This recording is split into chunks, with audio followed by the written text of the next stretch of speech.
gorgeous. Tonight we are checking out some brand new presets, or at least new to me. Some of you might have seen some of these somewhere before, that are on the Hcard-101 from Hypersynth. So what is the Hcard-101?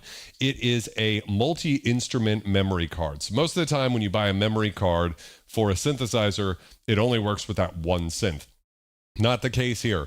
So not only does this card work with the Korg M1, the M1R, the M1EX, the M1REX, I think is the model name, the T1, the T2, the T3.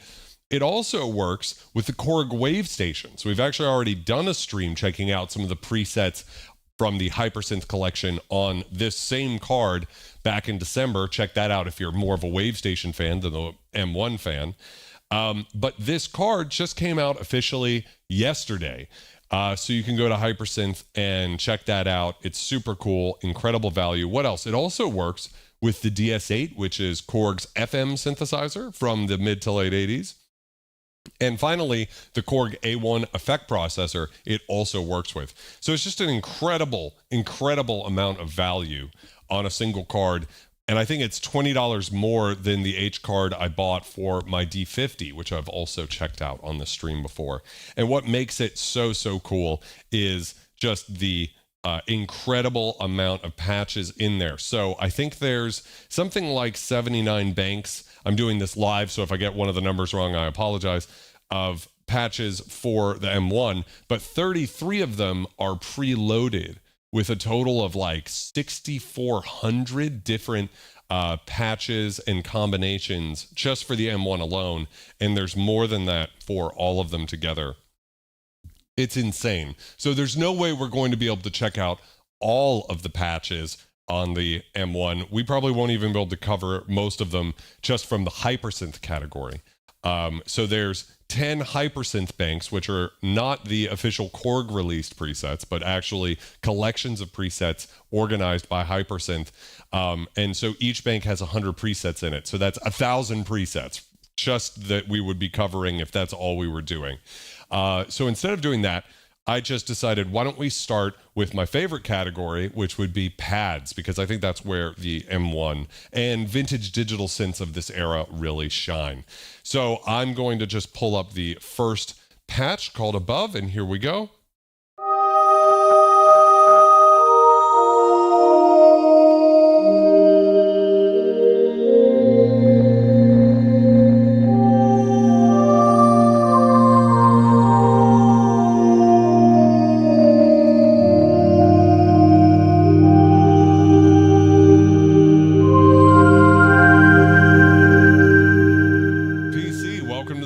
How's it going, my friend?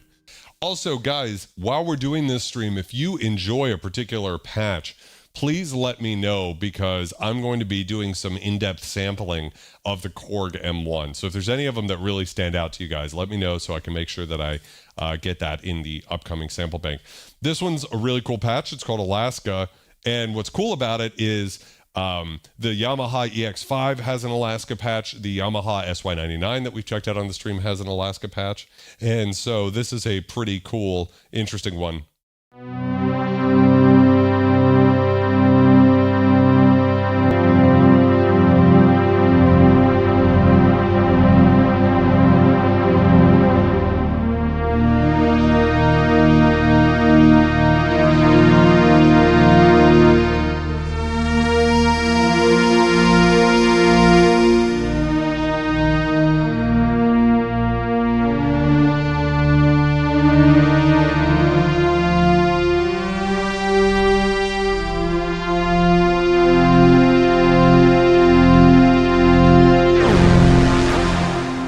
Yeah, it's an interesting aftertouch thing.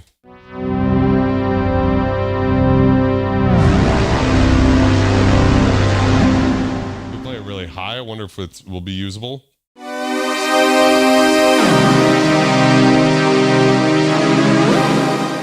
Yeah, really crazy patch. This one's called Ancient.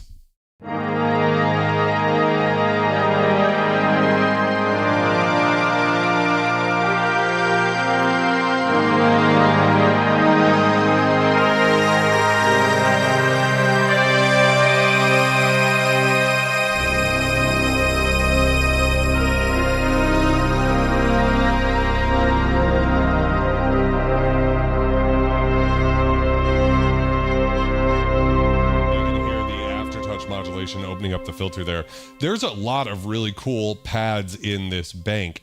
And I like the pads that come with the M1. They really focus on those interesting jangly sort of textures. But in here we have a lot more sort of virtual analog, almost D50 sounding patches, which I appreciate. This is called SP Anus.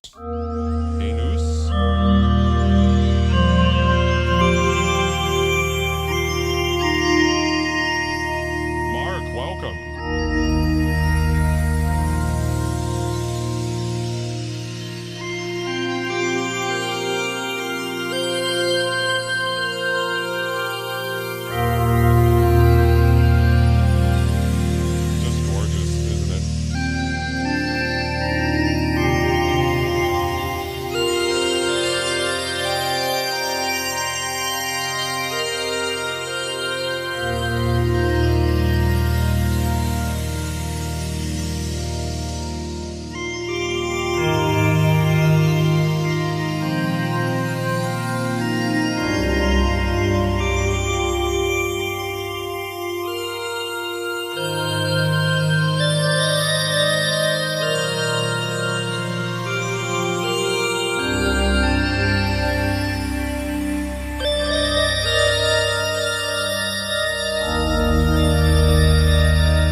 Definitely one of my favorites. So I'm actually going to take a second. It looks like I left my pencil out of the way. Wow, what a shame. Anyways, I'll just try to remember that one. Anos was very good. How about Arc?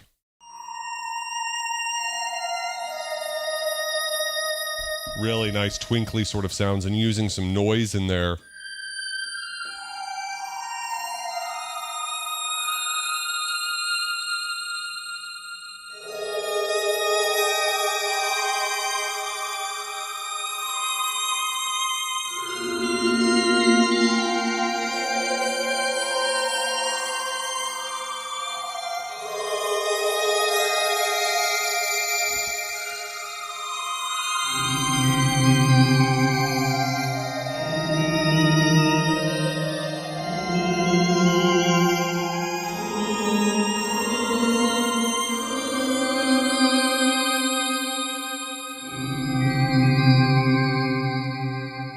And by the way, guys, can I get a scum cheers in the chat? Tonight I'm drinking this Collective Arts Emerald Dark, but I just appreciate you guys making every Wednesday night freaking amazing over here on YouTube. So can I get some scum cheers? Thank you so much.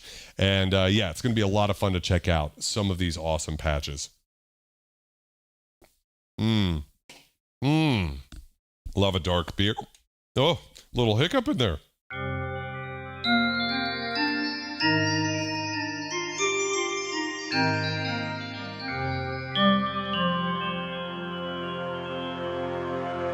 Oh, that one's beautiful, isn't it? Very nice pad.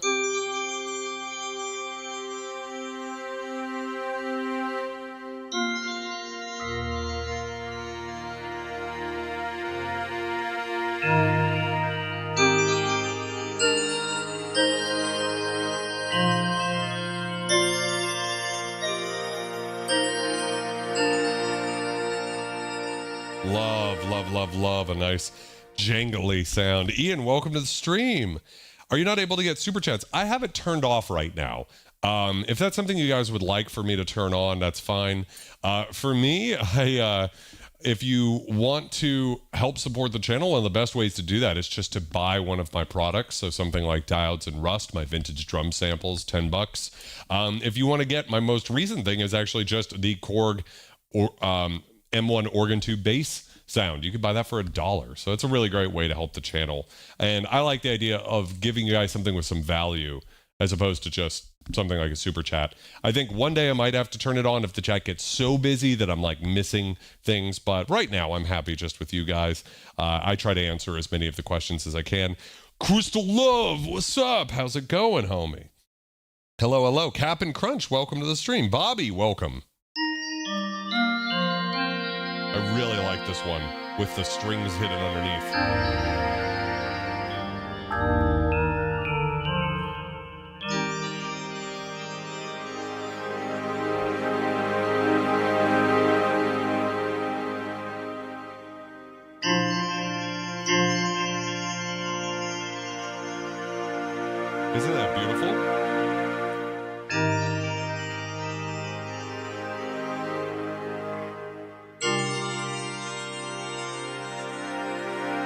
Love a nice glittery, jangly sort of patch. This one's called Brass Zuff. Very dark.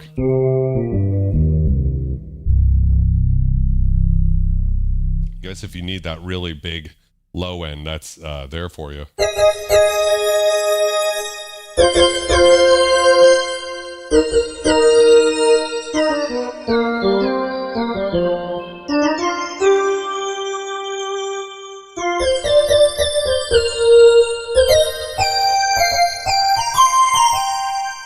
I almost think it really shines in this really upper register here.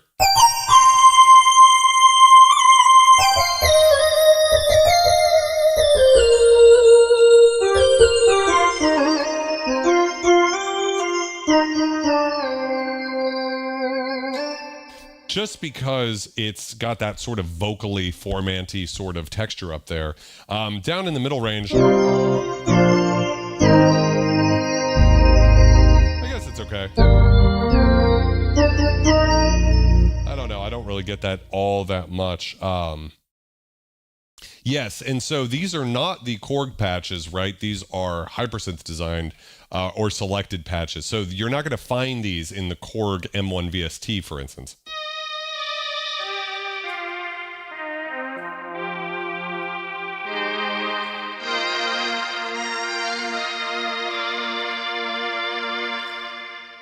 Very cool sort of thin sound to that one. You know, some of these patches really remind me of the K3.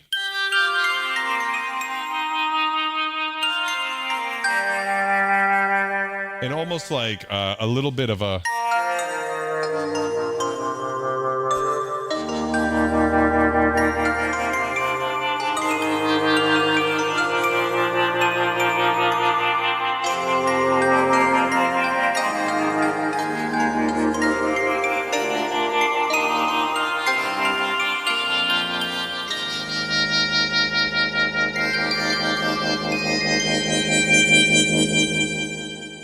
kind of a little bit of Proteus action. I'm getting like Robin Miller Mist soundtrack. I'm getting, but yeah, kind of almost that K3 or a little bit of DW8000 SQ80 sort of hybrid synthesizer type sound, which we love a hybrid synthesizer here. Digi 2.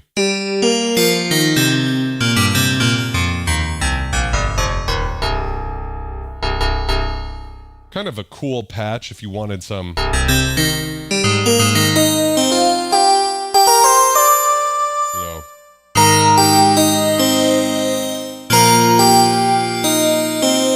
How do you play that fucking song?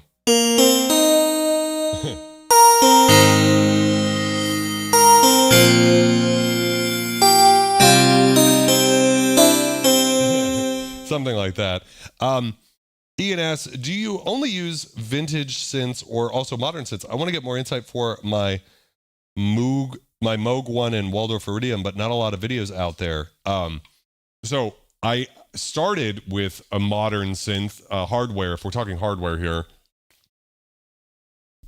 Cheers, guys. If we're talking hardware, I started with the Korg Prologue, and I got so many comments, or enough comments that made me think about it, that I was like, yeah, definitely like a sort of almost an additive synth type sound. I got enough comments that people were like, look, I know it says it has VCOs, but you actually have no idea how awesome vintage VCOs sound, and the Prologue doesn't really have that. And I would just like to go on the record and say the Korg Prologue has the least in tune VCOs I've ever seen. I am surrounded by analog VCOs from the 80s, and none of them go out of tune the way the Korg Prologue does. So let's put that baby to bed. Anyways, it got me thinking, maybe there's something to this whole vintage thing. There was a Korg DW8000 nearby that I was able to purchase at a pretty good deal. And when I did the first video on that, checking out the presets, there were these awesome resonanced pads. And I thought, whoa, that filter sounds so different than anything I've heard in software. And that started me down the path of getting vintage synths. Let's move on to the next patch. This is another one of those very additive sounding ones.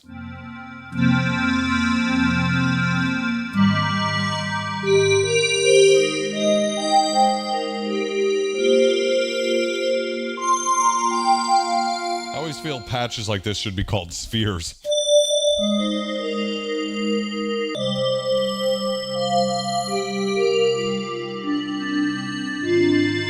Terry, welcome to the stream. How's it going, my friend? Digi5.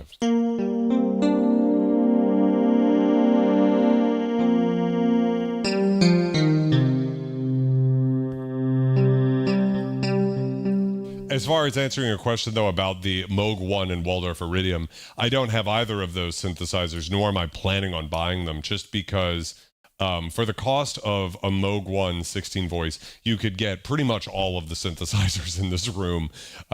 You can get a lot of synths like this for about $650. So when you think, for me, I'm kind of like I wouldn't even say a quantity over quality person, but I just like how each one of these vintage synthesizers has their own sonic character in their own sort of machismo or whatever. And I know modern synths have it too. So I never want to come across as some sort of vintage snob. Can I get some scum snobs in the chat? But I myself quite just like the sound of these retro machines. And I just don't think that there's anything wrong with modern synths, but I just am not as interested in them as the vintage ones. So I hope that answers your question. Kind of like a e-piano thing that opens up. So that's like how you can get those. You need a 6-stage envelope for that.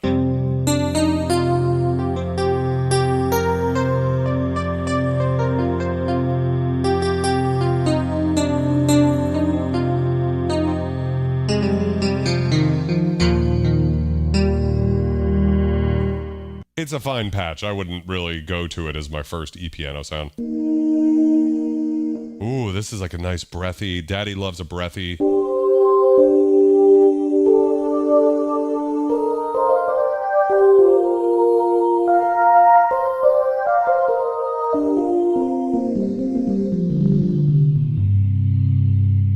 It's got a fifth and built into it.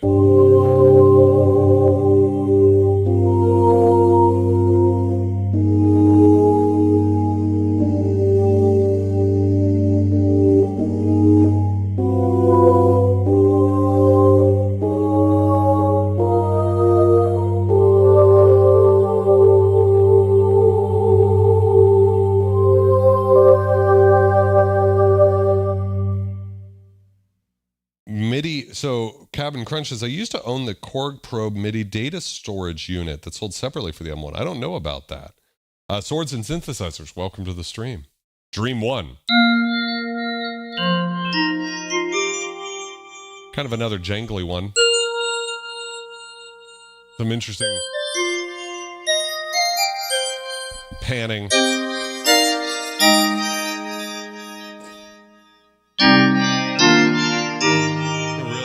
The like the lo-fi nature of those samples on that one.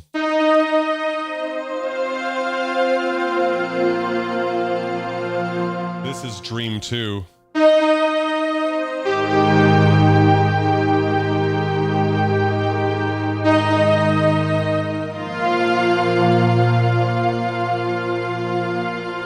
This is a good patch.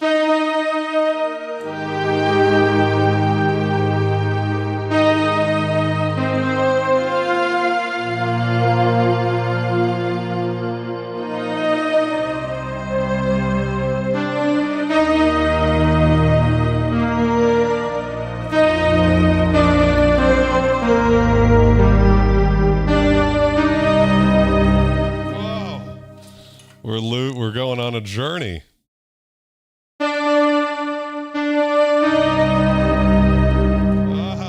I guess this alien's gonna have to go someplace else for the rest of the night.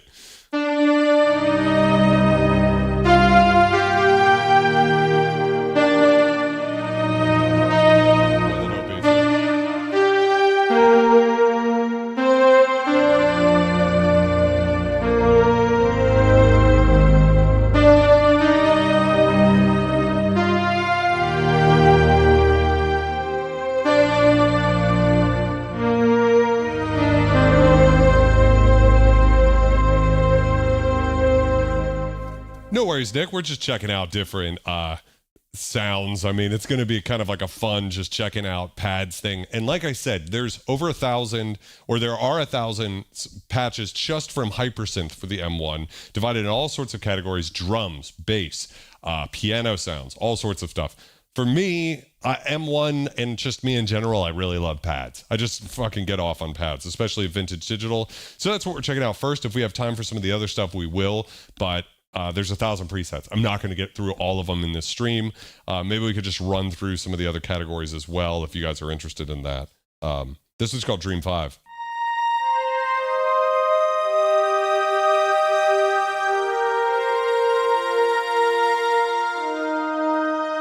I'd love to get my hands on an Andromeda, Ian.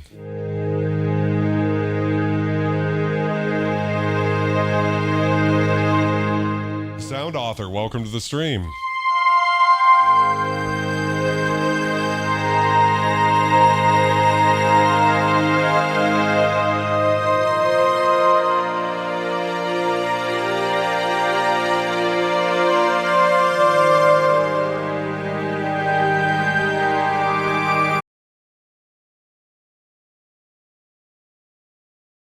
All right, looks like we're back. Sorry about that. Some weird internet issues. Let me know, guys.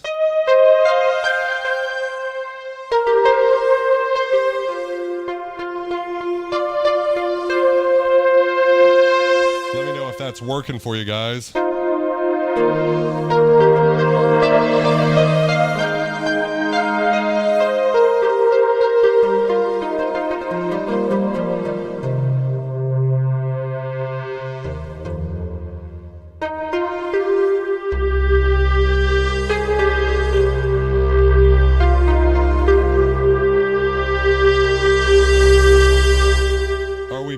Okay, good. We are back up in it. I hate the internet.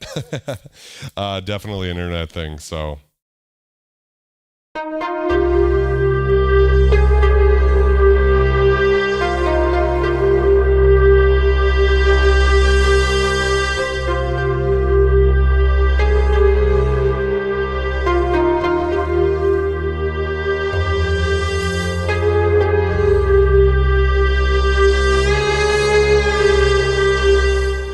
Really cool patch.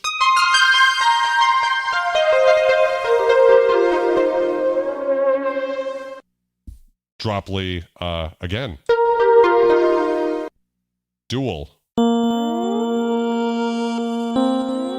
Wow, this is crazy. This is the craziest E-piano sound I've ever heard. Oh, it's very thick too.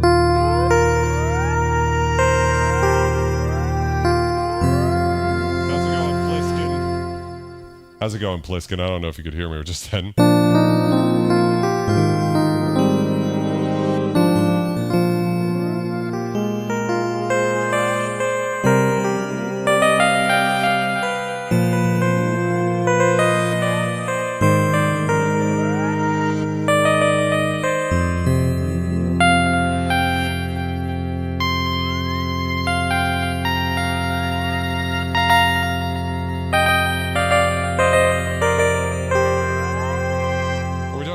Ian, that is the Hcard-101, the subject of this stream. They cost $220 on Perfect Circuit when I last looked, which is yesterday when they came out. And it's where we're getting these presets from. So it comes with many, many presets for the Korg M1, some crazy number, but specifically Hypersynth ones, there's about 1,000 of them. So we're just checking out as many as we can tonight on the stream. Yeah, what do you guys think about these sounds so far? I think they're kind of better than the ones that come stock with an M1.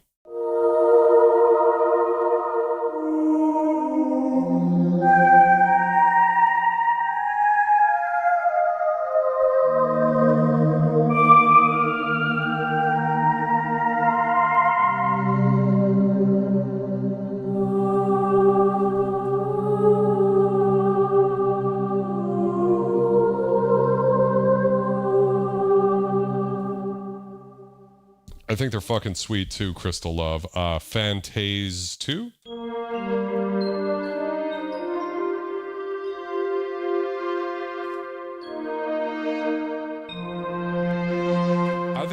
M1 can sound really, really dark. Cheers, guys. I think it's really gritty and lo-fi. I'm surprised.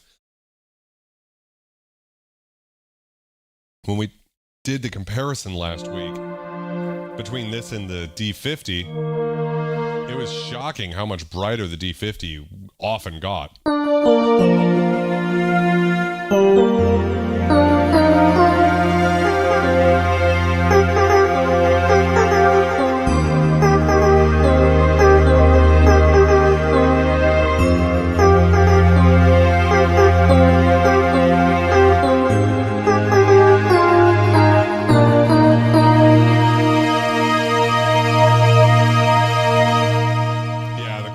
Really smoke the D50. That's one area. This one's called filter. And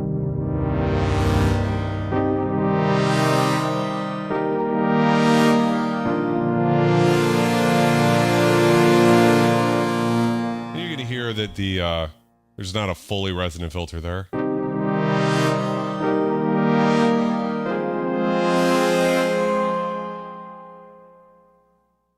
Yes, no cheesy patches in between helps. This is called flancy. I actually think sometimes I prefer the character of the M1 over the D50, even though the D50 is a very special synth to me. And this would be one of them. Like when you have a bright sound, but sort of truncated, shaved off by those digital to analog converters.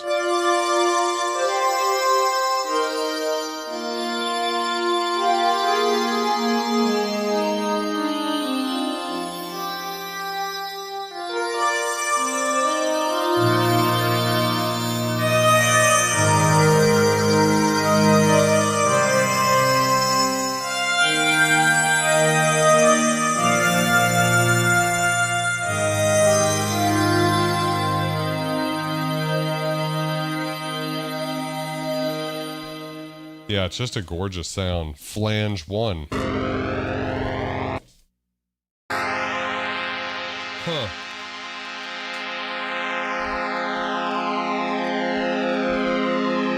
Doesn't that sound like pulse width modulation?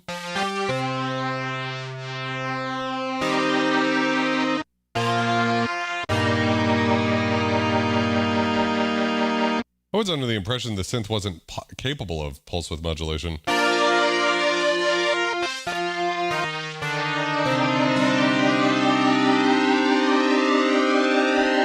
George, welcome to the stream. How's it going? Flange 2. Oh,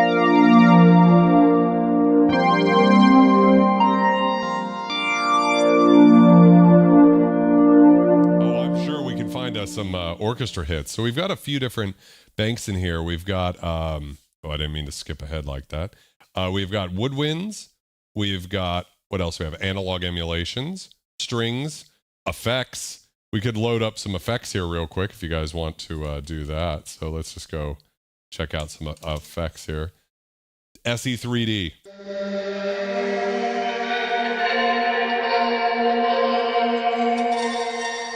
That's a cool one, actually.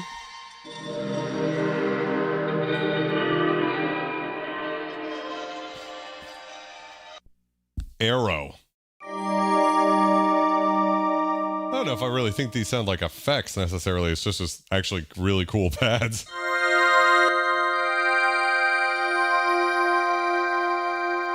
And I agree, Walter. There's some really nice stereo panning stuff. Arrow 2. Yeah, these are just really cool pads. AIDS Watch.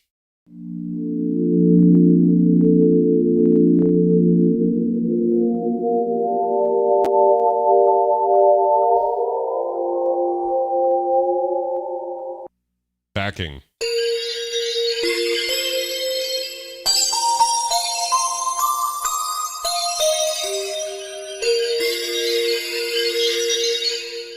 It's just as bright as this thing gets. Bell F. See, that's an effect. Like, to me, that's like a little Blade Runner-y.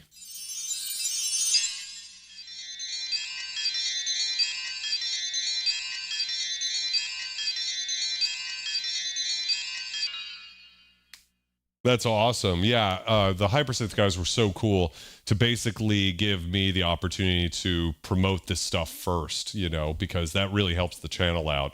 I don't know if everybody like thinks about it, but when you're the only person who has a video up on YouTube, that's awesome for you because everyone's going to click on your video and then YouTube's going to be like, okay, people really like that video. So it's super awesome of Hypersynth to not only provide me with this incredible piece of gear. I love this freaking thing and I'm happy to be promoting it. But also to give me that opportunity is just really awesome of them. I'm constantly surprised that people would like my crass and vulgar personality.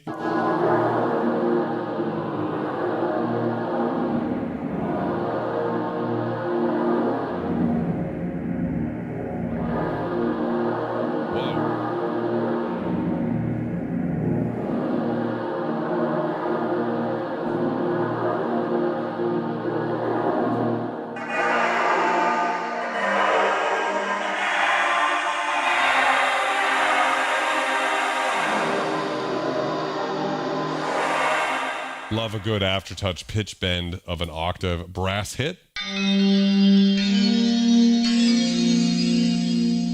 There's just a lot of really cool pads in here. Burning. Yeah, that's an effect.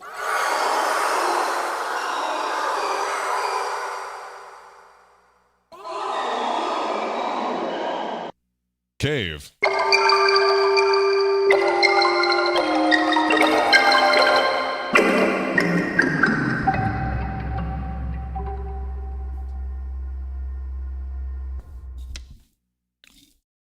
Cavern.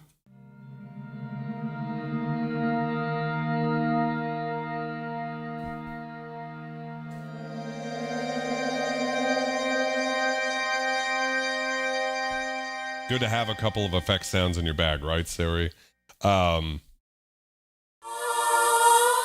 and Synthesizer. I actually don't know who that is off the top of my head.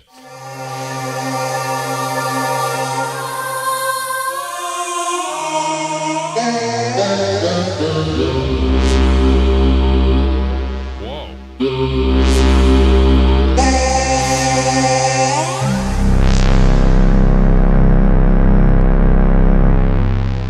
Yo, that's dope.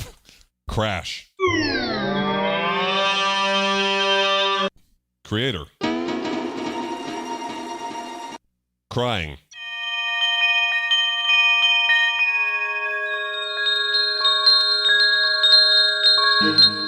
Whoa.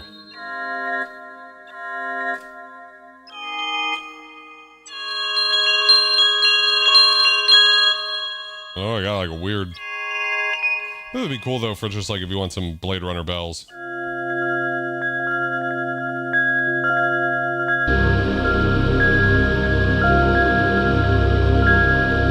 guess that's it. You just hold it down long enough and all of a sudden this weird other thing comes in dancing.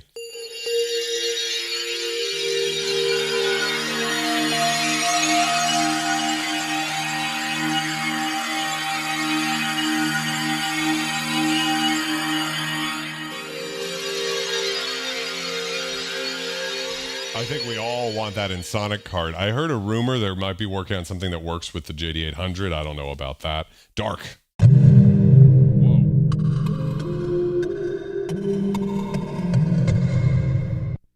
Differ. Do it.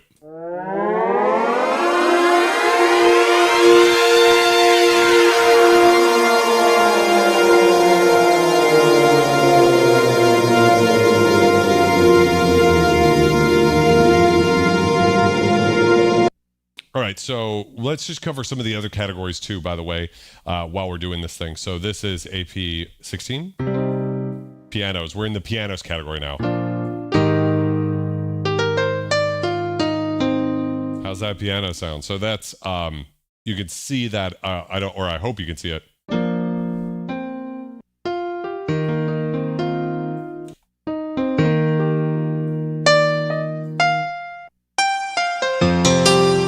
This one's called Big, and it's big.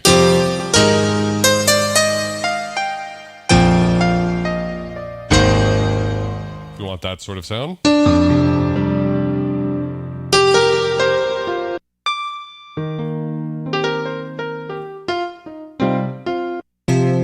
Bullet.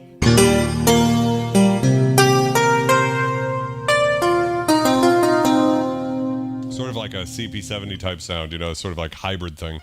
They're called China.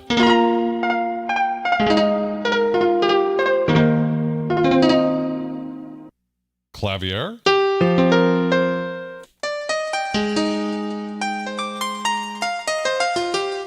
I wasn't expecting to like this pianos category as much as I am dark. Jesus fuck.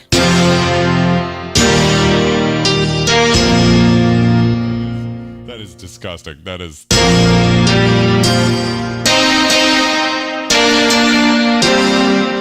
I hate that sound with a passion. Dream.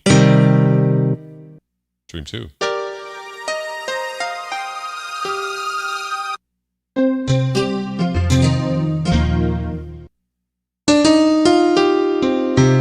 Ooh, this one's very, very present.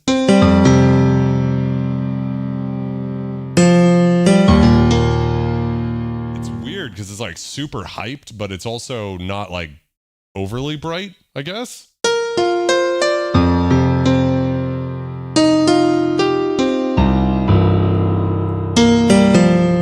This is easily my favorite of them. Just sounds super compressed.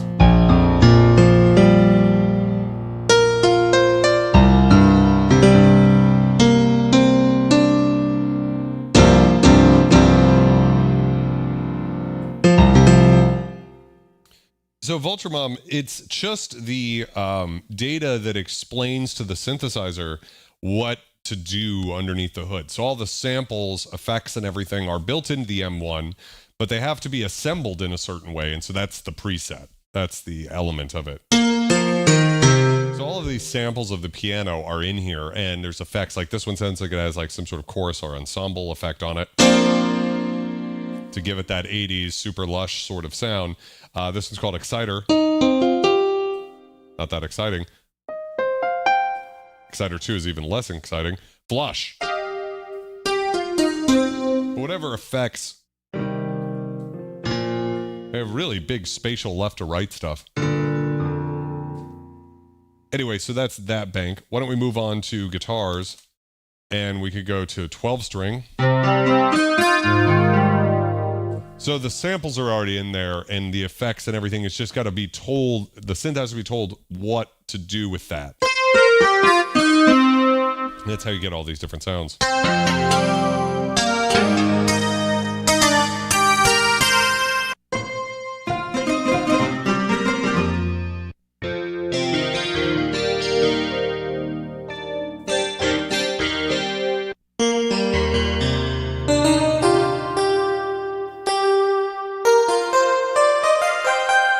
This one, A.G. Bell's pretty good, although I wouldn't say it's a guitar.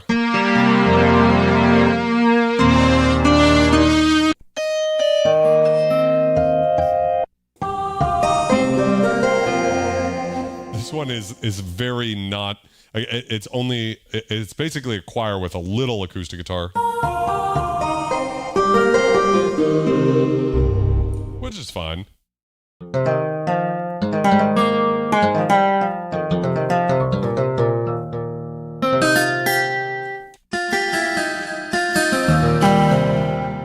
Nice big reverb. Some sort of like almost reverb.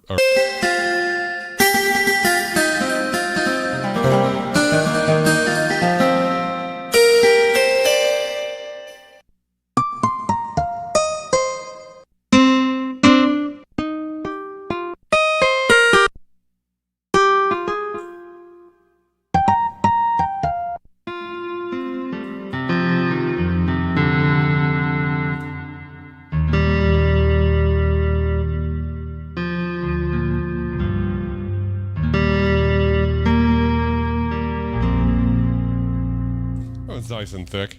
Guitars category for me so far hasn't been that exciting. I don't know about you guys. But for me, so Swords and Synthesizer says, Ice Planet 9000, Angel Spit's Vintage Synth Space Vibe album. You joined us to watch it live not long ago. Yes, so I'm a big Angel Spit fan.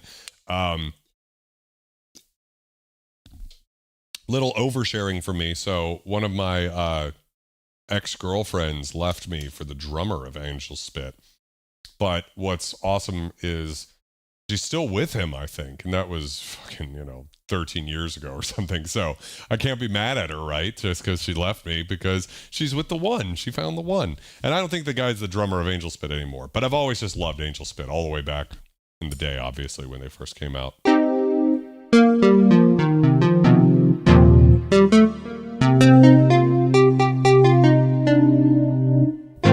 So now we are in, where are we at here? Synth bass.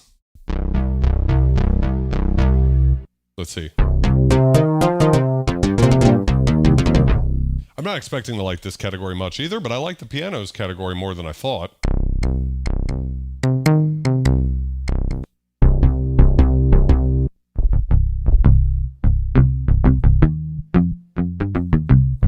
I mean, this is actually a cool patch.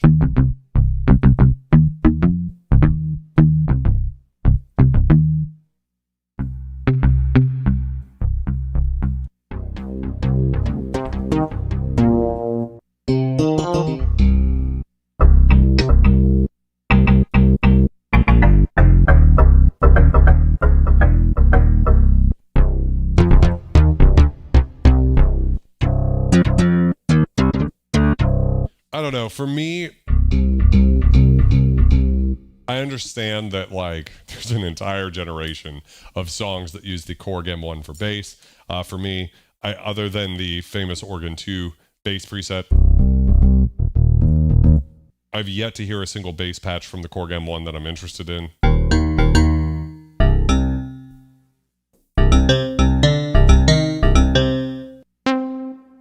This is kind of a cool lead. A very cool lead.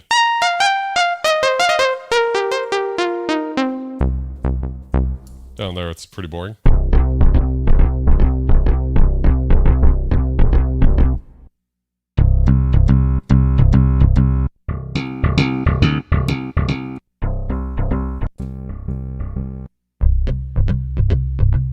I like these muted guitar basses.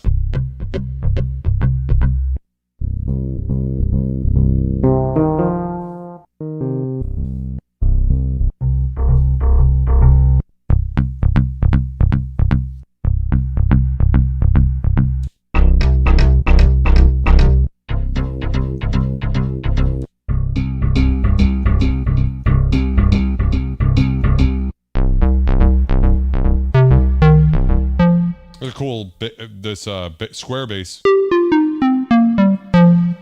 For me, again, I'm more interested in actually hearing that than the actual using as a bass line. Daniel asks, have you ever compared the M1 to the M1 VST? I haven't. And there's two reasons for that. One is I just haven't had time, because this M1 I'm borrowing from a friend. So I've been so focused on just getting the videos out that I have in the last month or two, and everything with the Hcard-101, shooting those videos and stuff like that. And then aside from that, there's a problem, which is the M1 VST is both very good and also very bad. It's very good in the sense that it does accurately sort of capture the M1 sound, or the types of, when you hear it, you go, oh yeah, those are the M1 sounds. And it does so very cleanly, because it doesn't have a lot of the limitations that the hardware does in terms of the digital to analog converters. Weirdly, the WaveStation VST sounds closer to the hardware to my ears than the M1 VST does. And I guess I just don't know that I'd find a video about that interesting. It would be sort of like me being like, every patch would be, yeah, it sounds pretty much like an M1, but the M1 sounds darker, right? That's just going to be how it is. This is an incredibly dark sounding synthesizer. So I understand that probably for a lot of people, they'd like actually for me to cover some of that stuff. I just haven't found the sense of, I haven't found a sense that it would be as interesting of a video as it sounds. Like, I love doing versus videos. Certain things I'd love to check out. You know, how does the Casio CZ1 stack up to the Arturia version or something like that? In the case of the Legacy Collection plugins, they're very good for what they are, which is like a previous generation VST that doesn't emulate anything vintage about the M1, but gives you access to so many sounds, so many beautiful sounds. So it's like, why not use it? But it's also going to be a very different thing than the hardware. Does that make any sense? I don't know. This is a DSS1 underneath here. But then she left him for Diodes and Rust. Full circle. Oh, that fucking bitch. Yes. Peter says, I made the comparison. It's unbelievably close. So I don't know if it's just my M1, but for me, the sound is pretty different. The sounds are there. The nostalgia is there, but it is not nearly as dark. So everything about the hardware is going to be very dark sounding. I don't know what that is. Yes. All right, so we got this. We're in the drums category now. Is this some sort of sick joke?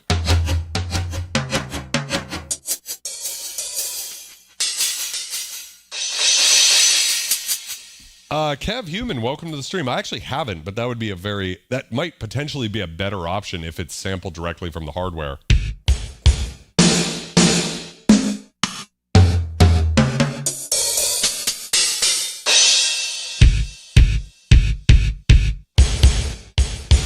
What a interesting thing. Drums ambient 2.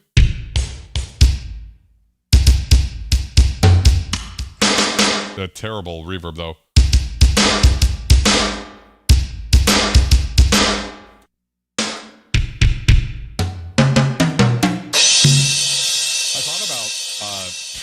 I thought about sampling the M1 for like a Diodes and Rust 2, and then I realized drums fucking suck. I mean, I'm not saying they're bad for everybody. They are not my taste.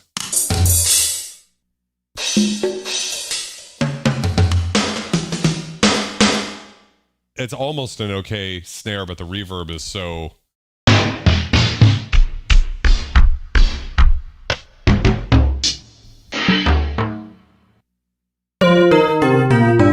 That's not a drum sound.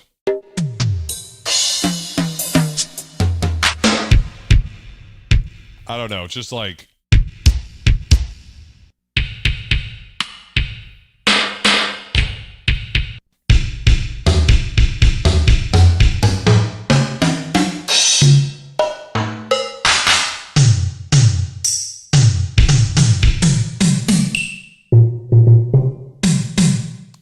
Sari likes the effects. I don't know. For me,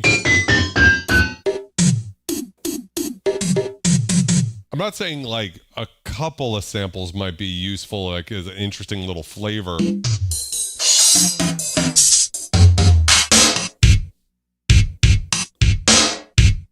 But I mean, it's not really usable in any sort of modern context.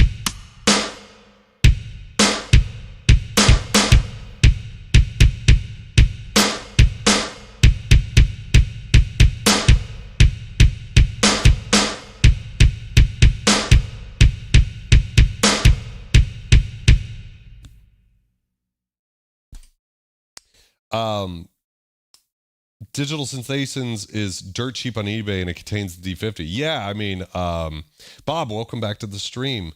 Yeah, it's just...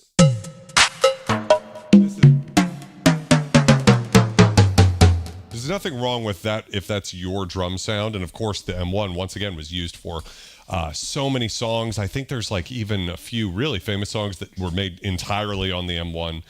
For me, none of that was... particularly, but I'm not, you know, the target market for that. I love these vintage digital keys for like the pads and things like that. Not so much the stuff that the vintage analogs do better or dedicated drum machines do better. So we're in my favorite category, the organs category. It's actually not a bad organ sound. Very thick, beautiful reverb.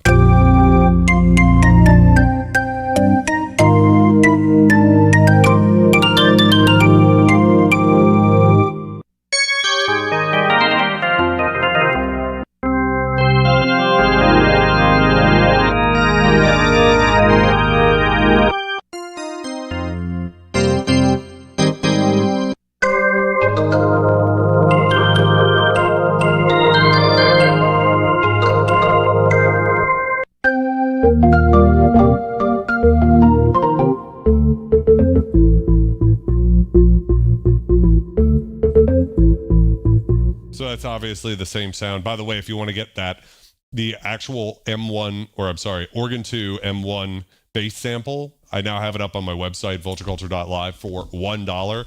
And I turned the reverb off when I sampled it because that's like not the greatest. So if you want that sound, just go get that. Oh, and by the way, it's free actually if you buy any other Vulture Culture product. That's kind of cool. God, I hate organs so much. Deep.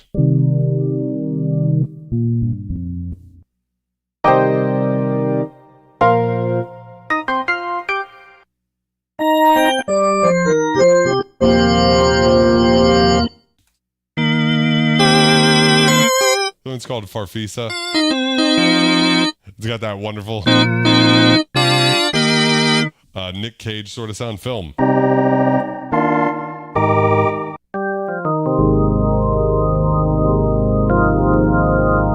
Yeah, this one key's sticking a bit.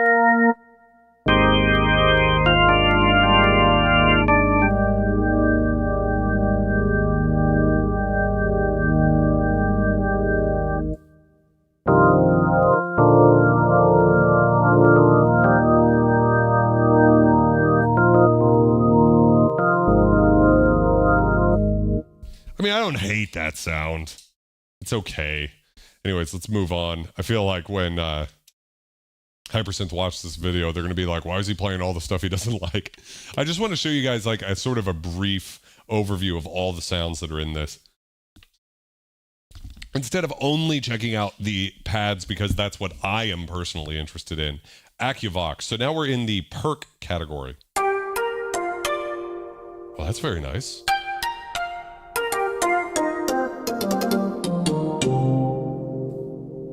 Oh, that reverb smokes the shit out of the D50 too. Africa.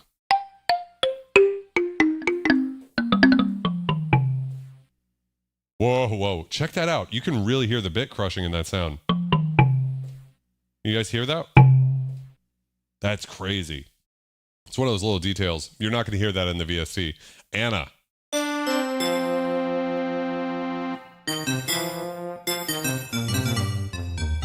Guess there's a little mallet in there. Little bamboo action.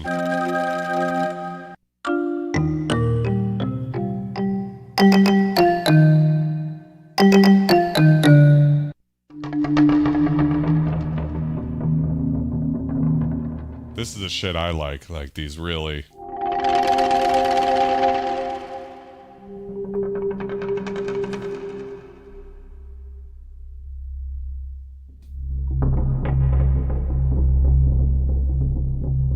Sounds like an incredibly lo-fi version of like the Dune drums, right?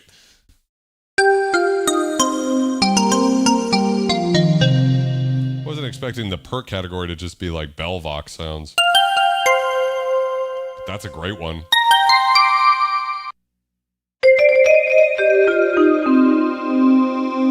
Wow, I mean, if you want some really great 80s bells, right? I mean, this is just...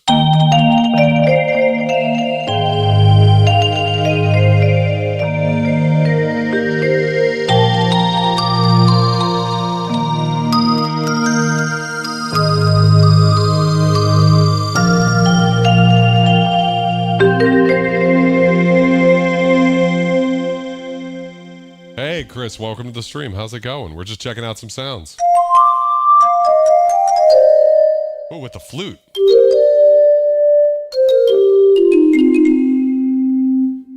Stone ship action.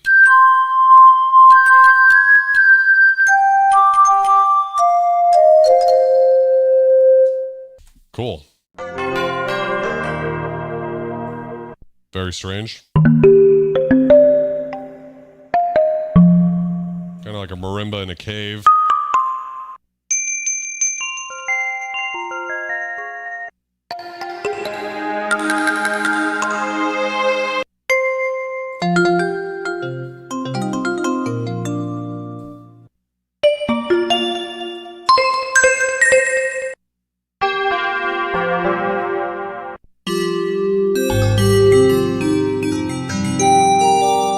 This is a cool one.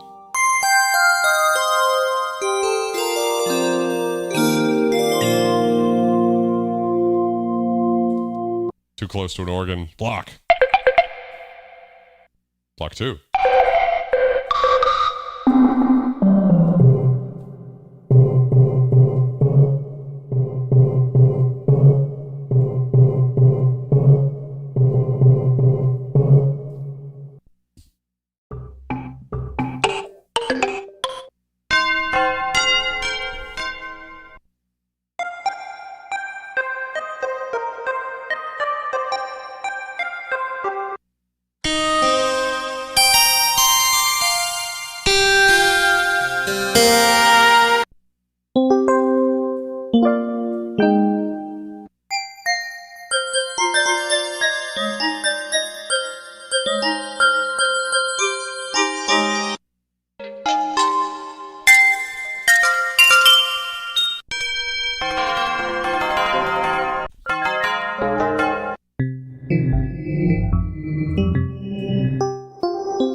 Lots of really interesting reverse reverb on that one. So that's effects. Let's move on to strings. Everybody loves a good string sound. Let's see. Let me just catch up with everything. Chris says, I have a quick question. Does anyone know if the Proteus One rack is the same as the Emo Proteus keyboard? There are differences that I don't fully understand. And I'm doing this live, so if I make a mistake, I'm sorry. Here's my understanding. The Proteus 1 plus orchestral, Proteus 2, Proteus, and the MPS or the keyboard versions of them may have the same patches, but they also have separate patches. And I don't believe the Proteus 1 rack mount units have effects, but the keyboard versions do. If you want the Infinite 1 patch that was used for the GoldenEye soundtrack and a bunch of other cool shit, that is not available in the MPS Plus Orchestral that I have for whatever reason. Although I do believe the sample is probably in there. So what that means is you could probably program the patch, but it's not like a default patch. And then I think that's the biggest difference. I think the samples are the same as far as being representative of what you buy. So the MPS Proteus 1 Plus Orchestral is going to have the same samples in it that the Proteus 1 Plus Orchestral rack mount has. But again, you might get slightly different variations on patches and things like that. Here's some string sounds. Angelic. I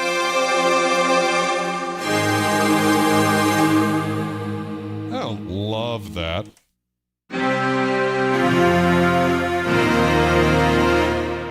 Arco. Attack. Ooh.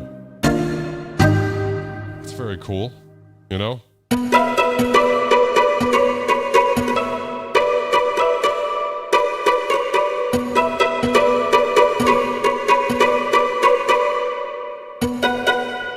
Something like that. Big string.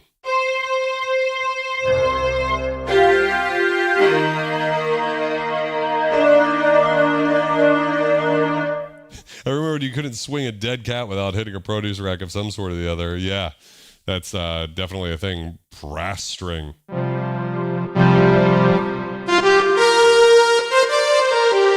that's actually kind of nice up here. Not as a realistic sound, but as like a cool... You get some sort of cool synth lead. With some vibrato on it, like joystick halfway.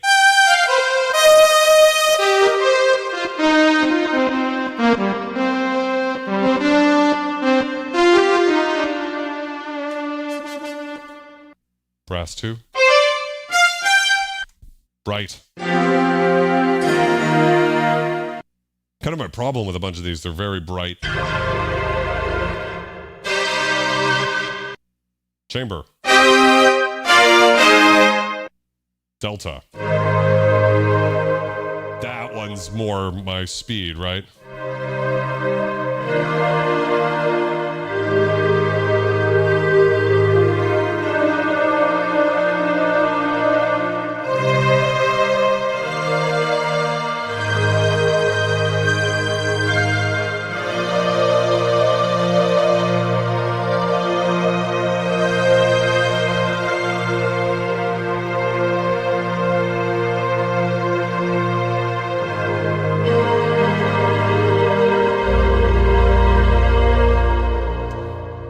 That my channel doesn't give you too much gear lust, Chris. Actually, the goal of the channel in a weird way is to help reduce gas by giving people an opportunity to really hear some of the stuff and also to hear it versus something else. Because it's so easy to hear a piece of gear and be like, oh my God, I've got to have it. One thing I've learned about a lot of the analog synths from the 80s is they sound freaking close. It's crazy how close a bunch of those synths can sound. There's always going to be a couple of them that are a little bit outliery or whatever, but you know, Prophet 600, Oberheim Matrix 6, Roland JX3P, Kawai SX240. I'm trying to think. I know there's a couple of others, fucking even the Korg Poly 800. But definitely like the Poly 61 would probably be in that category too of like, you could get just one of those. You don't need more than one. They're very similar. You're going to get similar results. And it's more like, what do you care about? Do you care more about VCOs? Do you care more about SSM filters? Do you care more about velocity and aftertouch? You know, those types of things. Rich Kabasa, welcome to the stream. How's it going? How's it been? Delta strings. Oh God, that is terrible. Detuned.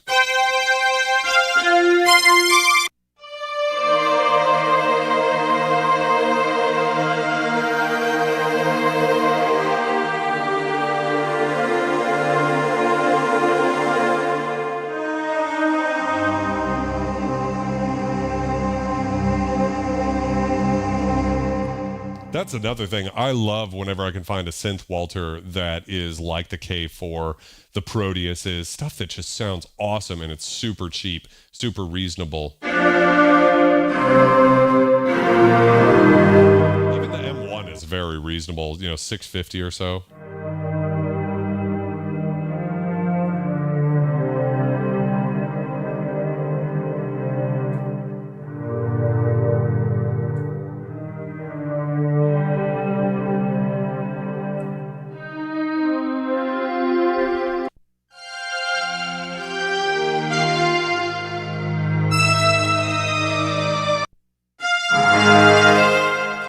Love many of these. I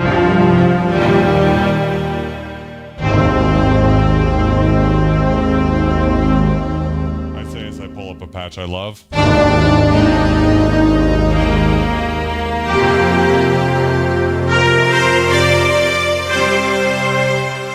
Pretty good kind of brassy thing.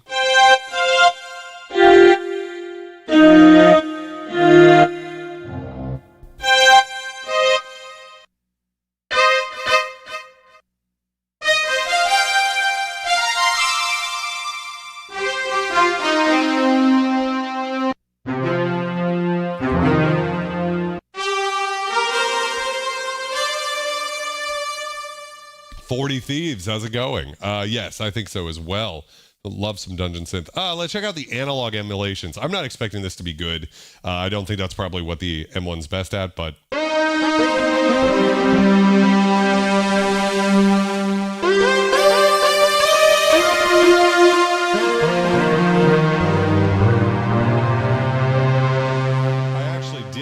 like the analog freak category of the Hcard-101 for the wave station. So maybe we will get some good ones. That one was more like cool for cool sounds that weren't analog, but like really good 80s leads and stuff like that.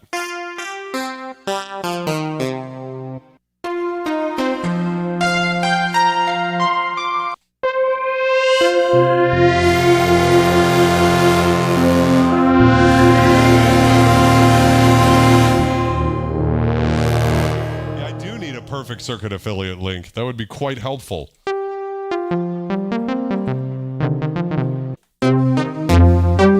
I know I've sold a lot of these already, just gauged off the comment section.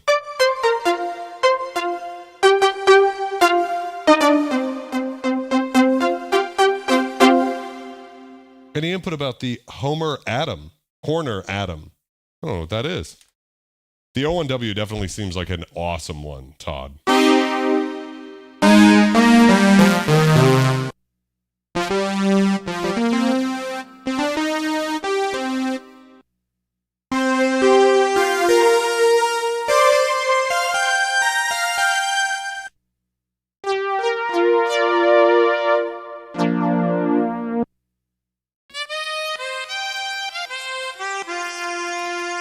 It's like they can't get away from the fucking jangly sound. It's an ARP sound.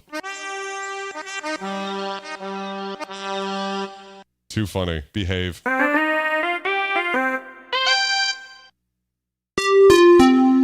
That's a good one.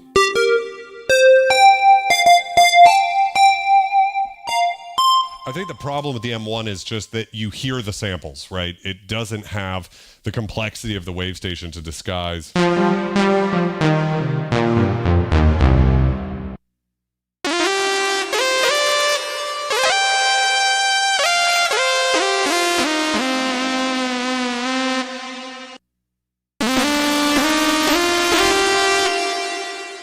Crazy reverb. A pretty good JP8000.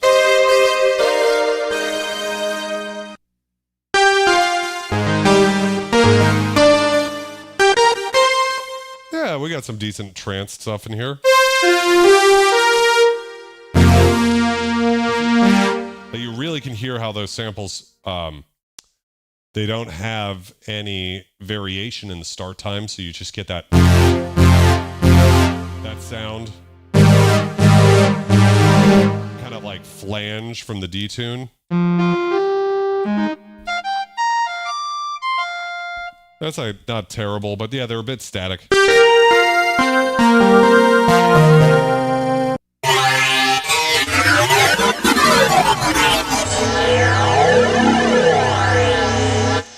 the craziest sound ever. Dude!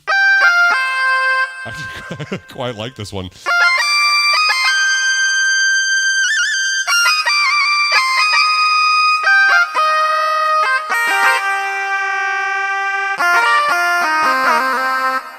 Yeah, not the worst sound, weirdly. Hey, Regal, I appreciate that. Yeah. Yes, I would love to get my hands on a DS8 to check this out with. I just have too many synths.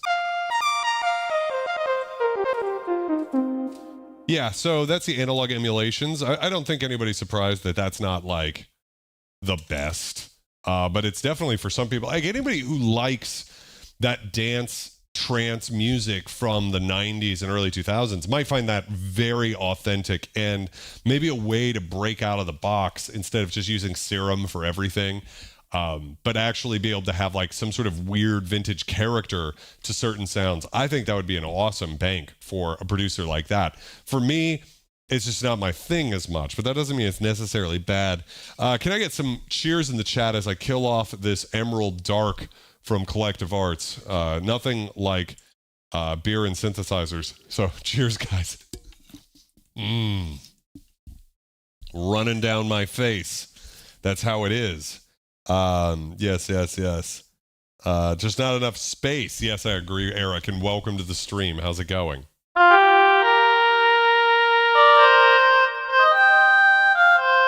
That's quite nice.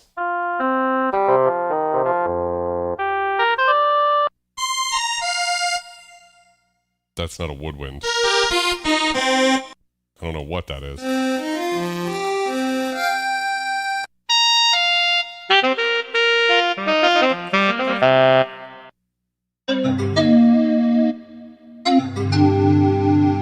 Breathy, but not a woodwind.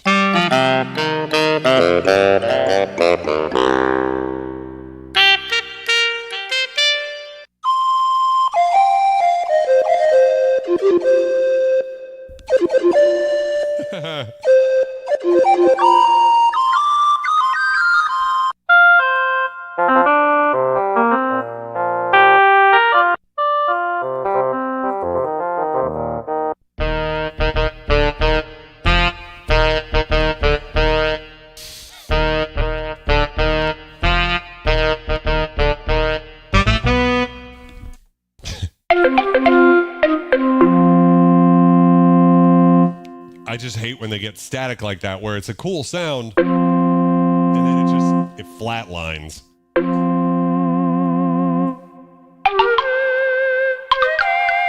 I should have built a little vibrato in that sound.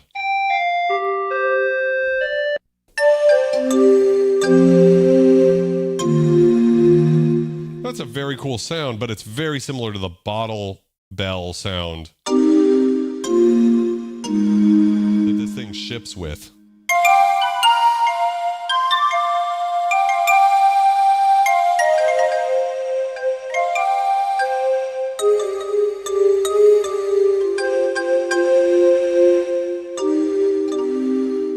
O1RW for $50 is crazy.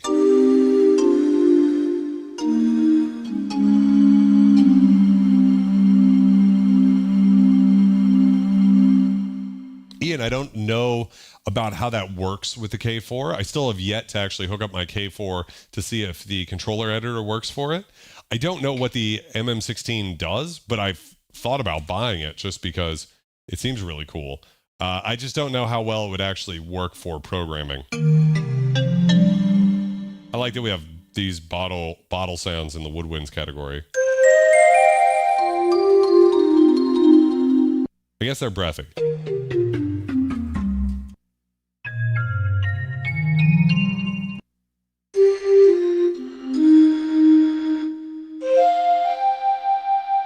This is a beautiful sound.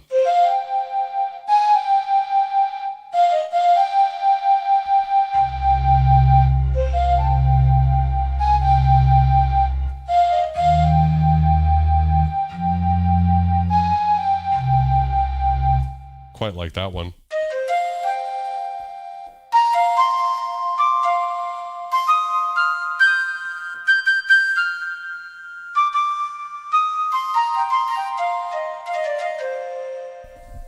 $40 with the stereo opping. You need to get the link for that.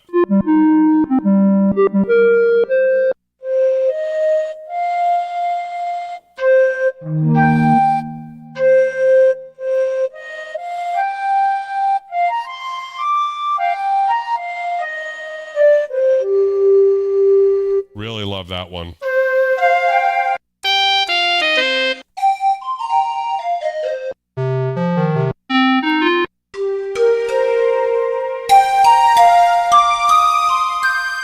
There's some really cool ones in here.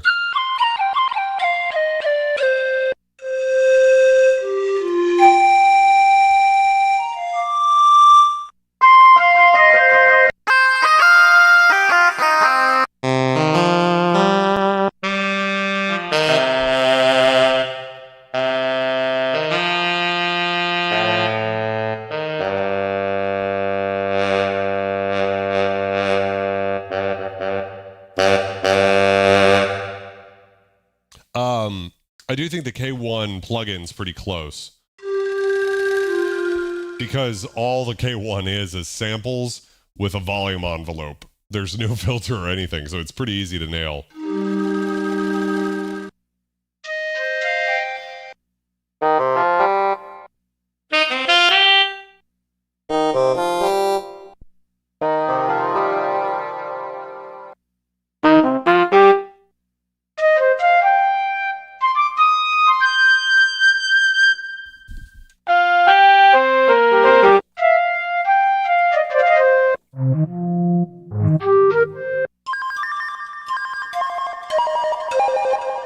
What a sound. Let's go back into the pads here. Where were we? About 30 in?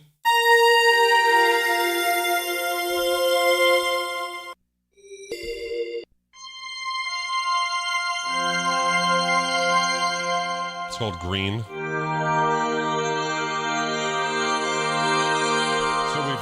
Looped around. Obviously there's tons more sounds. I'd even go into any of the sounds like the T1 factory library, the M1 EX library, the 16 patch libraries from Korg themselves that are all loaded in here. I was just interested in checking these out tonight. One's called Havana.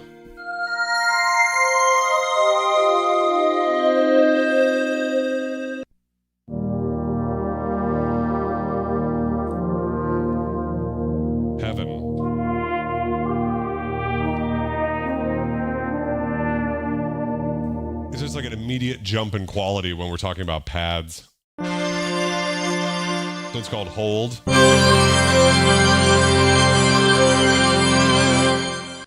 Hold It. Lots of Bojangles. Holy.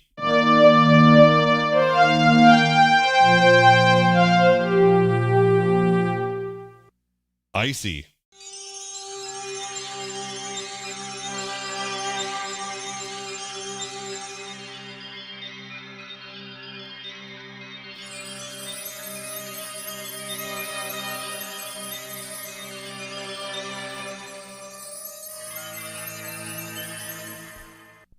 Inox.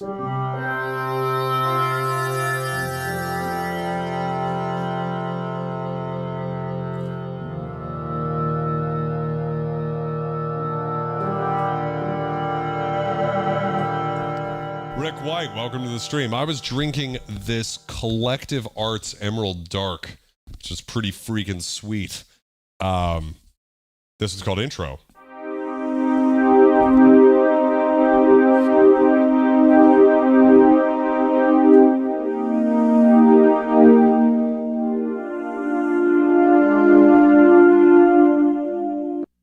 Intrude.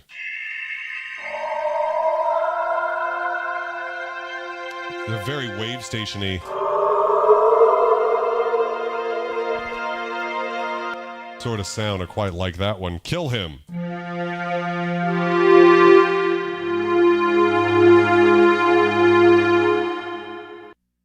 Late.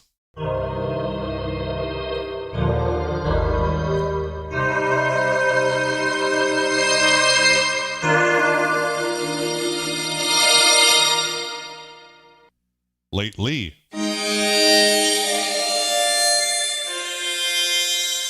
Really fascinated by these sitar pads. Lazy.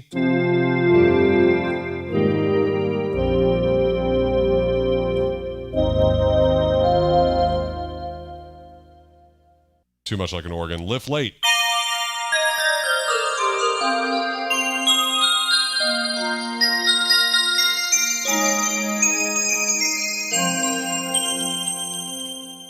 Very nice little bell thing live.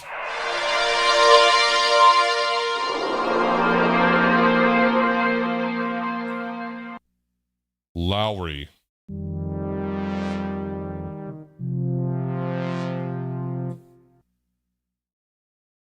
Mallets.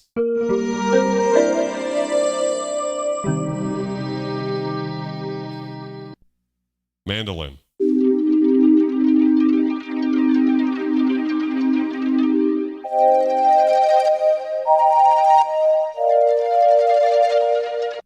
Mint.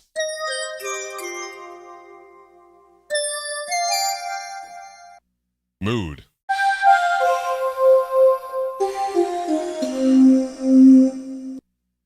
Mogsy.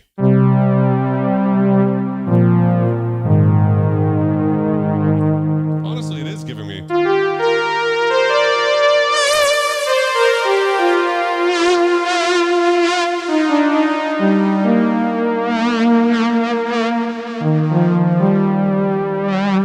honestly, better than most of the analog emulations category. Morning. Wow, it's really cool.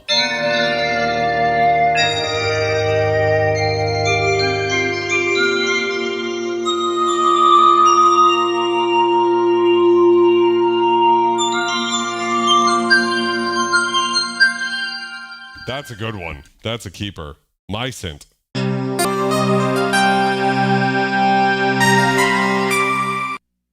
Notoire.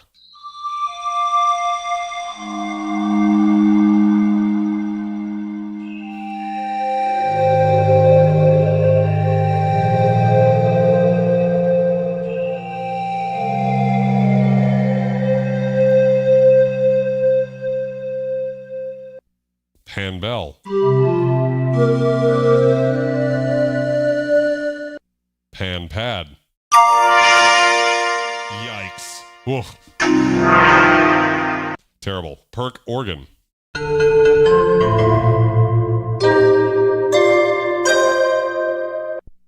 phaser.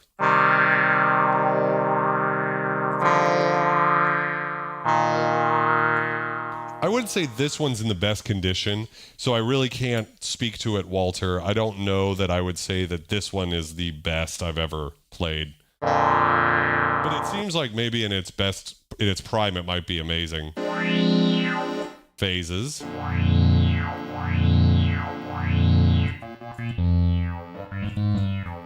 Is the aftertouch sensitivity adjustable? That's a good question. I actually don't know that. That seems like it would be something in the global category. Might be adjustable per patch. I don't know. Aftertouch can turn on or off here. But I don't see anything that seems to indicate that you could adjust the aftertouch. This is a cool piano pad. Not terrible. Ping. Is the next patch going to be called Pong? Oh, Pleva. Fuck.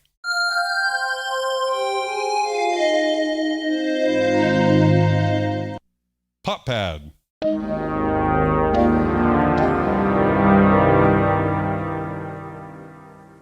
If you must. Pulsar. Wow.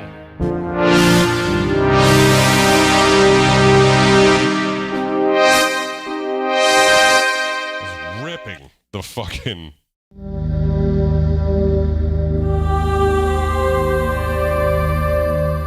This is what's called push.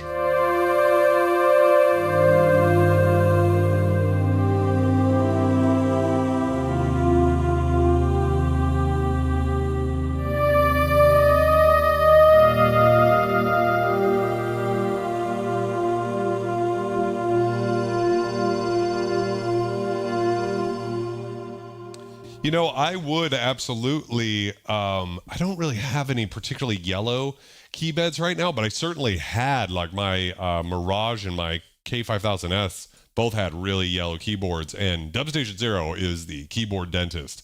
Oh, this is a cool one. Reduction. This feels like a good analog.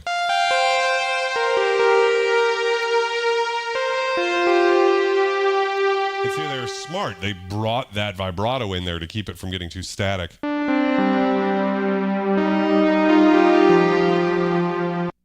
Renso.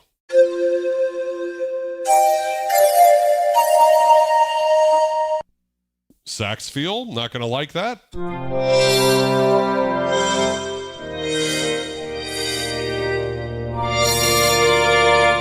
Actually didn't hate it. Shenga. Oh, it's really cool. Wow. Yeah, K5000S keys I've heard go worse than normal. Shoe. Oh, I remember when I was checking this out, I actually stumbled upon this one. This one's kind of like a ice fields. This is worth it just for this patch.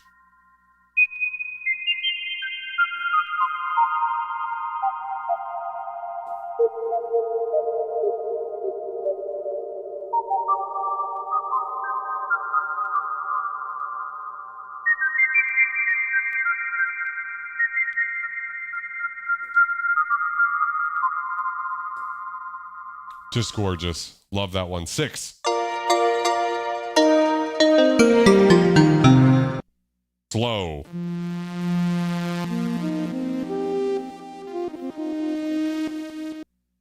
Speculate. Nothing happens. Special magic. Steam. Little pitchiness to the release. String pad.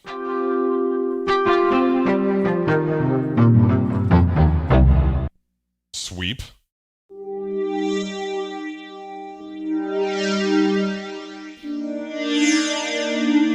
That's really cool.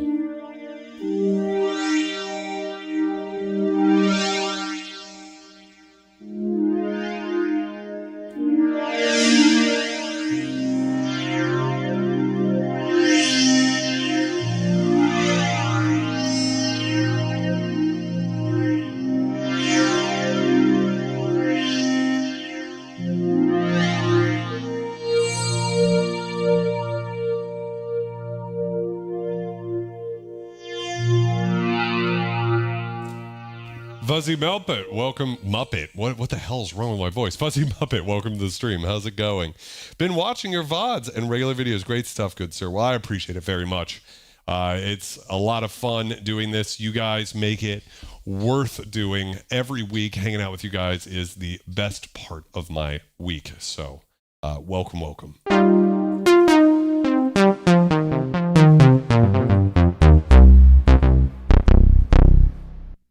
Swell. It's just like the over-reliance on some of these phaser sounds.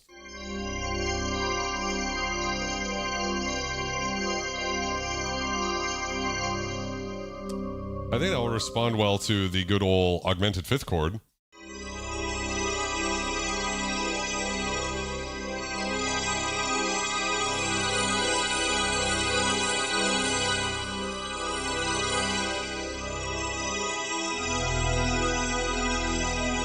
Nice little spooky patch. I like that. Sin Bree. Sin Time. Sintel.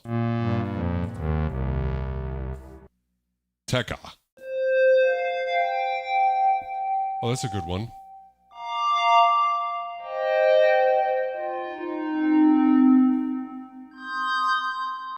Texture.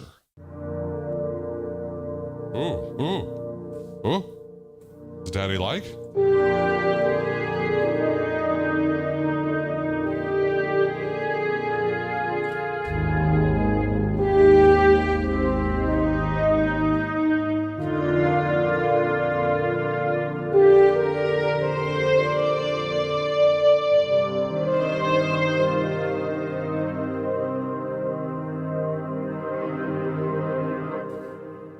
I think I did like that one. Time Out.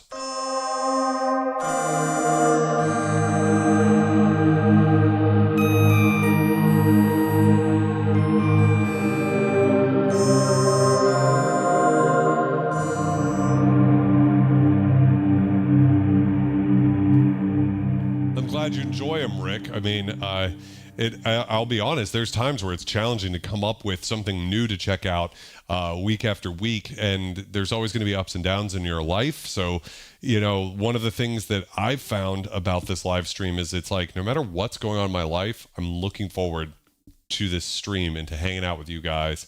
And what this channel has been for me has just been such an incredible ride, and I never would have guessed this would have been the path I'd be on, but I love it. And every week there's more opportunities coming, and it's just been really great. This was called Today.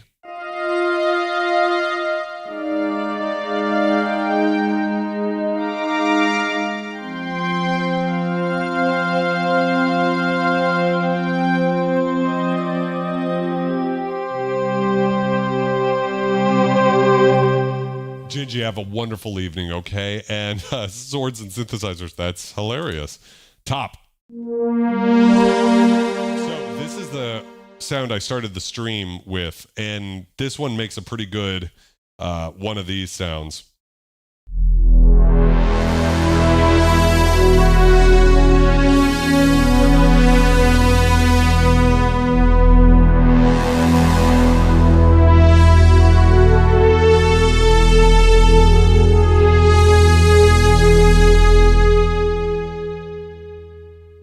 Actually one of my favorite sort of Blade Runner-y type patches I've ever heard. And what's great, emulating it perfectly, right? It's kind of its own thing too, but man, does that sound powerful.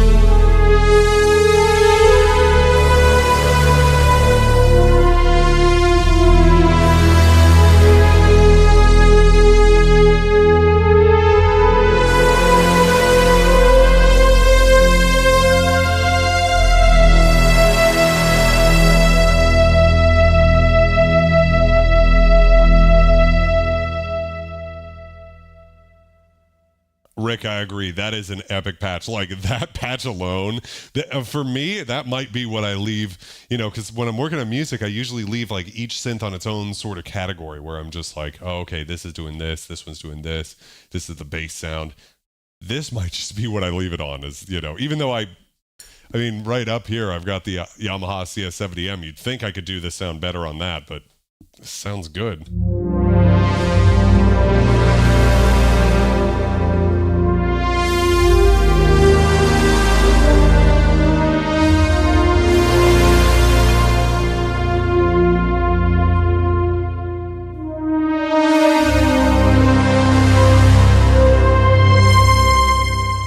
That's probably my favorite of the whole freaking bunch. This one's called Track.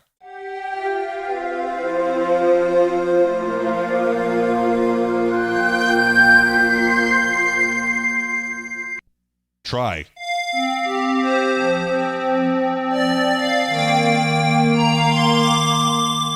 Really nice little square wavy type thing. Twos. Be my favorite organ type patch.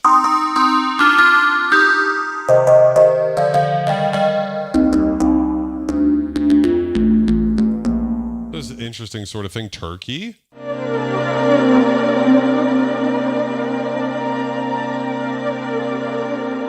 It's interesting how they're able to fake a sort of modulated reverb.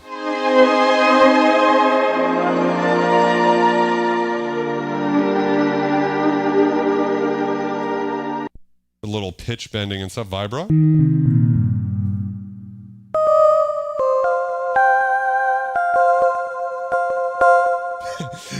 Dub Station, trust me, that one's I haven't thought that exactly, but that's a that's a great one. Just, can we do the Blade Runner brass? What's so terrible is the Yamaha CS70M would not nail it.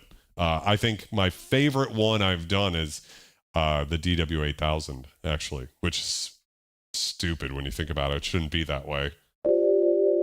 Ooh, this is very cool.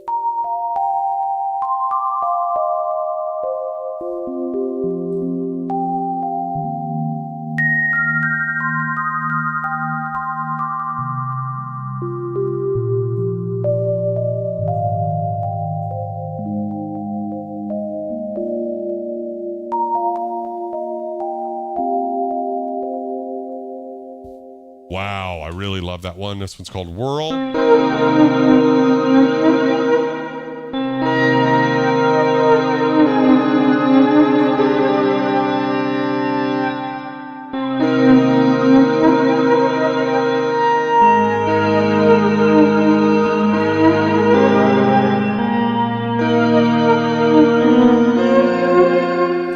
Also very cool. There's some really good ones in here. Wind Tin.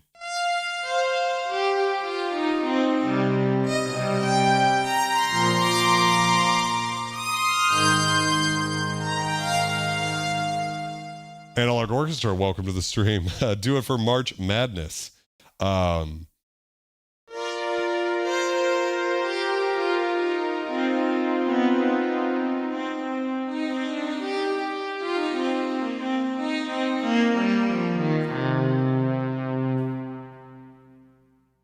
that's all of those in this patch bank. So I think it's a pretty good place to call it for tonight.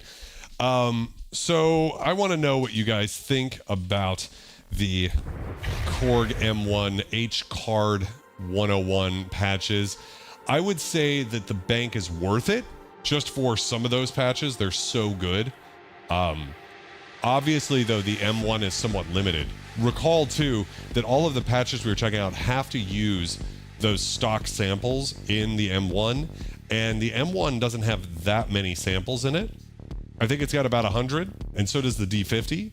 The difference being that the M1s are much more like specialized, whereas the D50 is going to give you a lot more range because there's also an entire virtual analog section and everything in there. Hey, Mighty Pinto, welcome. How's it going, my friend?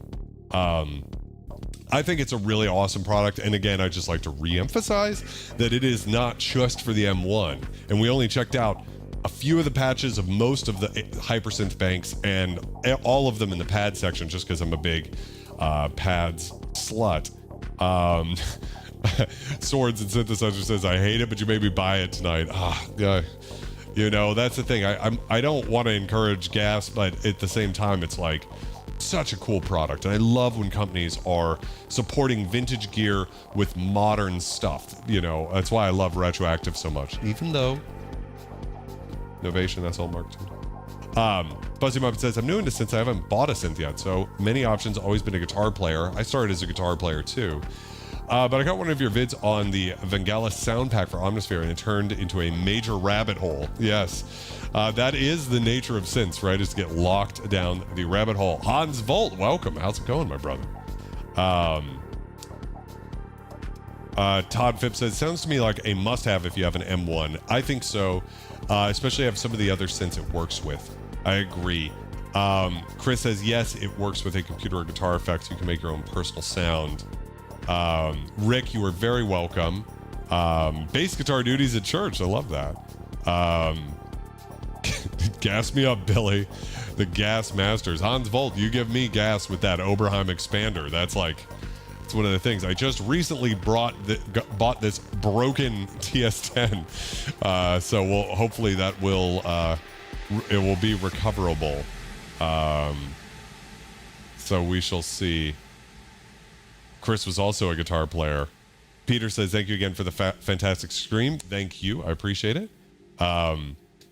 So I'm glad you liked it too, Daniel. I want to take a second here. I used to do this more often, but I think it's important that I do it sometimes, but maybe not all the time. So if you've made it all the way here, I appreciate it. I just want to give a shout out to everybody who's a member of this channel. And a reason you might want to be a member of this channel, beyond that it helps support me doing this, taking Wednesdays off work and just making sure that I always do this, paying the bills, keeping the lights on in here. But I wanted to take a second to actually shout out everybody who's been a member for a while or new. And one of the things you get is, in addition to all of the wonderful emojis you see during the stream, which if y'all could spam some scum emojis real quick, I'd be greatly appreciated. It's a celebratory maneuver to say thank you guys for being members. But you also get discounts on all of my products. So that's Diodes and Rust for free. That's my vintage drum sample pack. Inktomi, which is my vintage chorus and reverb plugin. That's also free for members. The M1 Organ 2 bass sound, that sample pack is free for members of this channel.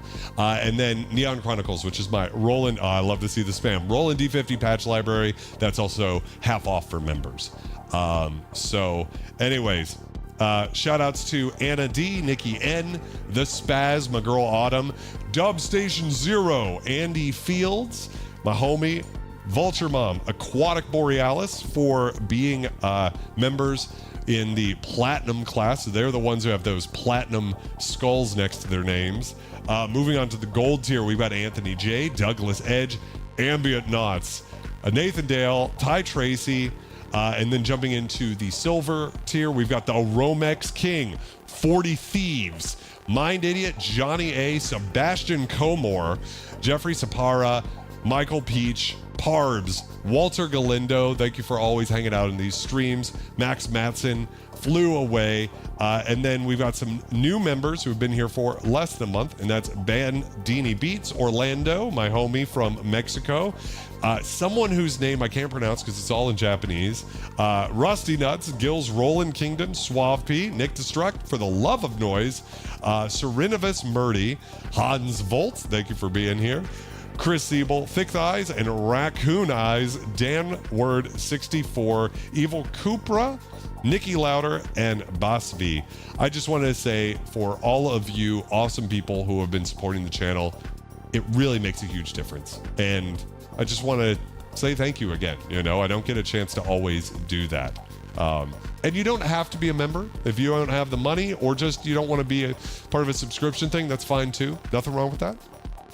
But, you know, I think it's a good thing. I'm glad to hear, 40, that Diodes and Rust hits hard in the MV8000. I think it would be... Swords at Synthesizer says, why can't I super chat you? Just because I don't have it as an option, unfortunately. I need to add it. There is a tip button in my website, but I want to eventually get like alerts from my Shopify integrated with this, but I'm just not super great with that stuff. So anyways, Y'all are freaking sweet. Continue to be excellent, and I will see you next week.